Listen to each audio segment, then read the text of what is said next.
decidiram fundar uma associação. É simples. É que o cavalo paulista é registrado, o mineiro não.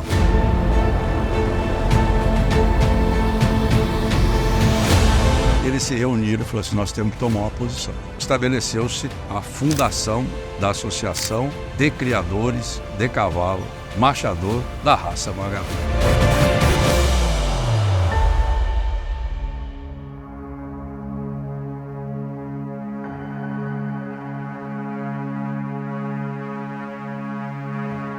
Na reunião de consolidação da fundação da associação, ela trouxe a ata preliminar de Caxambu e elegeu a primeira diretoria, cujo presidente era Moacir Rezende. Ele estruturou as bases, como? Consolidando o padrão racial inicial e dando escrita aos estatutos.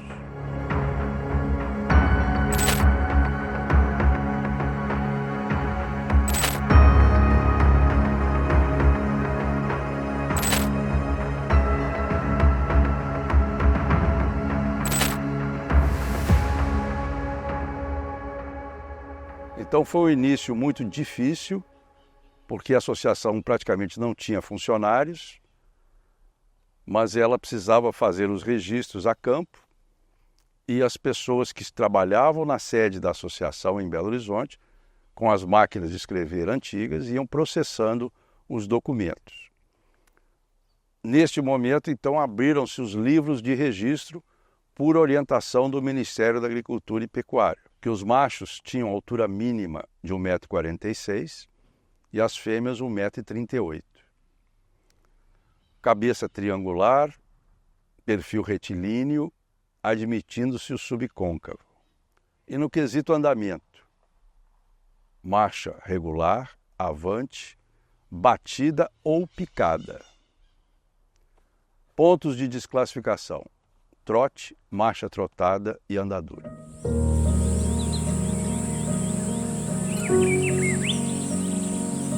O período seguinte, na presidência da associação, teve como titular o criador José Bolivar Drummond.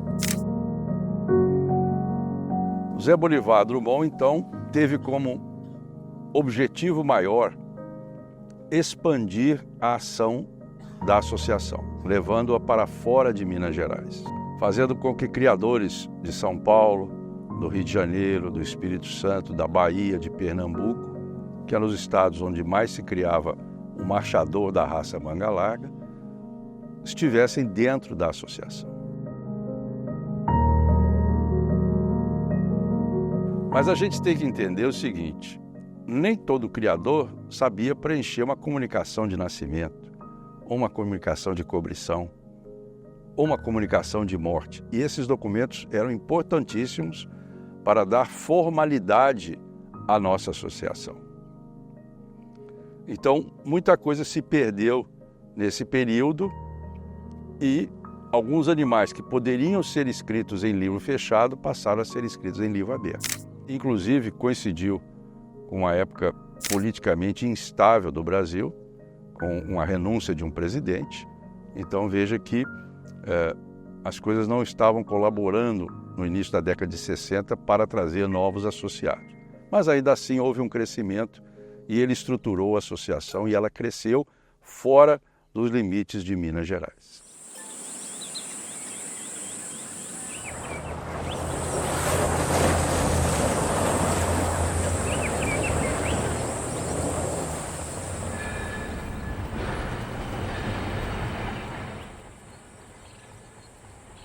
Vamos começar? A gente tem muita coisa para relembrar. Eu sou a Elisa Andrade, filha do Márcio de Andrade, neta do Bolivar de Andrade, da linhagem Passatempo. Meu pai, Márcio de Andrade, ele começou a participar e gostar de cavalos com o avô dele, Gabriel de Andrade, e com o pai, Bolivar de Andrade. Então ele participou dessa criação desde muito novo, tinha uma paixão enorme pelo cavalo. Uma pessoa ímpar, uma pessoa que não conhecia outro igual nesse âmbito do cavalo. E conseguiu novos endereços, salas maiores para a associação. A questão é que a associação não faturava em emolumentos o suficiente. Então, a família de Márcio de Andrade e ele colocaram recursos próprios para a manutenção da associação. Então ele estava sempre envolvido nas criações, no crescimento da associação. A associação ela, então se alojou numa sala do Ministério da Agricultura na Avenida Raja Gabalha, em Belo Horizonte. Porque meu pai sempre foi muito voltado com preocupação com a marcha, do cavalo manchador ser um cavalo cômodo, é o que ele sempre falava. Então ele preparou o falado de passatempo para fazer uma prova de resistência com um peão de 83 anos, de fazer o percurso de passatempo até Belo Horizonte, 130 quilômetros, e chegar na Macapê. E ele conseguiu provar o que ele mais queria. Um senhor de 83 anos fez essa prova em 17 horas com conforto total da marcha do Manga Larga Manchador e da linhagem Passatempo. Márcio de Andrade, um nome para não ser jamais esquecido. Após Márcio de Andrade, sucedeu-lhe seu parente Aloísio de Andrade Faria.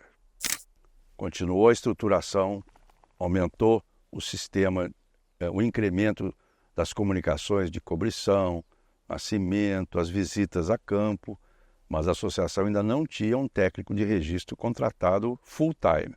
Minas Gerais era o estado com o maior número de associados e animais registrados, mas você já percebia derivações de novos criadores para o estado do Rio de Janeiro, Espírito Santo, Bahia, Pernambuco e São Paulo. Aloísio de Andrade Faria percebeu que o dia a dia da associação era muito, vamos dizer assim, amador. E então ele implementou bases organizacionais. Ele transformou aquela sala onde se administrava a associação em um cartório. Em 1965, o Ministério do Exército iniciou a realização das Semanas Nacionais do Cavalo. E a primeira Semana Nacional do Cavalo ocorreu no Parque da Gameleira, em Belo Horizonte, no ano de 1965. Este fato veio a trazer uma posição muito interessante para os criadores, porque ali eles perceberam que havia um caminho formal para separar o joio do trigo, o que era bom e o que estava nas fazendas não tão bom. Mas o fato estava marcado para mim como algo extremamente relevante na gestão de Aloísio de Andrade Faria. Dr. Afonso, então, mudou a sede para a Rua dos Carijós. Aumento no número de funcionários, técnicos de campo, as exposições, então, começaram a pipocar positivamente pelo Brasil afora. Houve um fato interessante nesse período de 71 a 73. Mundialmente, houve um movimento chamado a Volta ao Cavalo. Ora, você mora, vamos pegar o caso do Rio de Janeiro, mora em Ipanema, um apartamento de frente para a praia. Você é um advogado reconhecido nacionalmente, especialmente no Rio. O que você vai fazer com tanto recurso? Você que nasceu no interior do Brasil. Eu vou comprar uma fazenda no Rio de Janeiro. E o que é mais gostoso de criar numa fazenda se você só pode ir lá sábado e domingo? Cavalo. Ora, se eu tenho uma procura muito grande, sendo incrementada nessa época, a demanda é grande e a oferta era pequena. O cavalo valorizou-se. Quem detinha plantéis de tradição percebeu que a criação de cavalos era bastante lucrativa. Então foi um momento, a década de 70 como um todo, foi um momento de alta valorização dos criatórios tradicionais. Bolivar de Andrade é também uma figura exponencial na vida da associação, talvez na minha opinião, a figura mais importante nesses 75 anos da associação. Meu avô, ele também estava bem ativo desde o começo da associação. Em outubro de 67, ele pediu uma assembleia extraordinária para mudar o nome da associação. Naquela época se tornou Associação Brasileira do Cavalo Marchador da Raça Manga Larga. Passou a ser nacional, passou a ser brasileira, um ato ainda no governo Juscelino Kubitschek, aí como presidente.